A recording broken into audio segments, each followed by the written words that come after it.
விக்கிரவாண்டி இடைத்தேர்தலில் திமுக வேட்பாளர் அன்னியூர் சிவா அமோக வெற்றி பெற்றுள்ளார். இந்நிலையில் தான் அந்த தேர்தலை புறக்கணித்த அதிமுக மற்றும் அதன் கூட்டணி கட்சியான தேமுதிகவின் நிலைப்பாடு திமுகவுக்கு சாதகமாகி உள்ளதோடு அந்த கட்சிகளின் வாக்காளர்களை நம்பிய பாமக நாம் தமிழர் கட்சி வேட்பாளர்கள் பெரித ஏமாற்றம் அடைந்துள்ளதை டேட்டா வாரியாக பார்க்கலாம். விழுப்புரம் மாவட்டம் விக்கிரவாண்டி சட்டசபை தொகுதி திமுக எம்எல்ஏ புகழேந்தி காலமான நிலையில் கடந்த 10ஆம் தேதி இடைத்தேர்தல் நடந்தது. 82.9% ஓட்டுகள் பதிவானது. இதில் திமுக சார்பில் அன்னியூர் சிவா, பாஜக கூட்டணியில் பாமக வேட்பாளராக சி அன்புமணி, சீமானின் நாம் தமிழர் கட்சி வேட்பாளராக அபிநயா உள்பட 29 பேர் வேட்பாளர்களாக போட்டியிட்டனர். இந்த தேர்தலில் பதிவான ஓட்டுகள் கடந்த 13ஆம் தேதி எண்ணப்பட்டு முடிவுகள் அறிவிக்கப்பட்டது. இதில் திமுக வேட்பாளர் அன்னியூர் சிவா வெற்றி பெற்றார். அவர் மொத்தம் 1,24,053 வாக்குகள் பெற்றார். அவரை எதிர்த்து களமிறங்கிய பாஜகவின் பாமக வேட்பாளர் சி அன்புமணி 56,296 ஓட்டுகள் பெற்று தோல்வியடைந்தார். இதனால் அன்னியூர் சிவா 67,757 ஓட்டுகள் வித்தியாசத்தில் வென்றார். இந்த தேர்தலில் சீமானின் நாம் தமிழர் வேட்பாளர் அபிநயா டெபாசிட் இழந்தார்.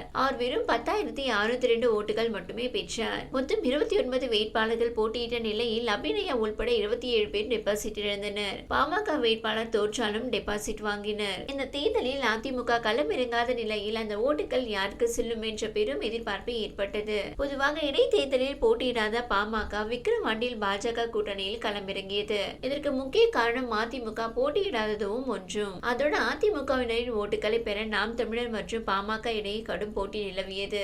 அன்புமணி உள்ளிட்ட பாமகவினர் நேரடியாக எம்ஜிஆர், ஜெயலலிதாவை புகழ்ந்து பாடியும் அவர்களின் போட்டோக்களை பயன்படுத்தியும் வாக்கு சேகரித்தனர். அதேபோல் சீமானும் கூட அதிமுகவின் ஓட்டு என்பது நாம் தமிழர் கட்சிக்கு தான் கிடைக்கும் என்று நம்பிக்கை தெரிவித்தார். ஆனால் கடைசி வரை அதிமுகவினர் யாருக்கு ஓட்டு போட வேண்டும் என்பதை எடப்பாடி பழனிசாமி அறிவிக்கவில்லை. அதேபோல் தேர்தலை புறக்கணித்த அதிமுக கூட்டணியில் உள்ள விஜயகாந்தின் தேமுதிகவும் யாருக்கும் ஆதரவு தெரிவிக்கவில்லை. இந்த இரண்டு கட்சிகளின் தொண்டர்கள் பெரும்பாலும் நோட்டாவுக்கும் பாமக மற்றும் நாம் தமிழர் கட்சிக்கும் ஓட்டு போடுவார்கள் என பரவலாக பேசப்பட்டது. ஆனால் அங்குள்ள நிலைமை என்பது மாறியுள்ளது. அதாவது கடந்த 2021ஆம் சட்டசபை தேர்தலில் விக்கிரவாண்டியில் 82.4% ஓட்டு பதிவானது. தற்போது 92.9% ஓட்டு பதிவாகியுள்ளது. இதன் மூலம் ஓட்டு சதவீதம் என்பது அதிகரித்துள்ளது.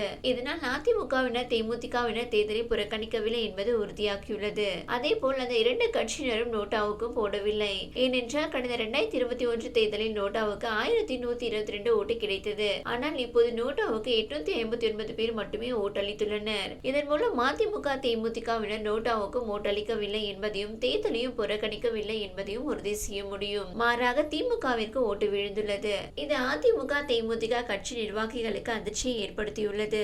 இவர்களது ஓட்டுகளை எதிர்பார்த்த பாமக அப்செட் ஆகியுள்ளது. இதற்கு உதாரணம் கூற வேண்டும் என்றால் இடைத்தேர்தல் முடிவில் திமுக வேட்பாளர் அன்னியூர் சிவா 1,24,053 ஓட்டுகள் பெற்று வெற்றி பெற்றுள்ளார். இதன் மூலம் அதிமுக தேமுதிகவின் ஓட்டுகள் என்பது திமுகவுக்கு சென்றிருப்பது தெரிய வந்துள்ளது.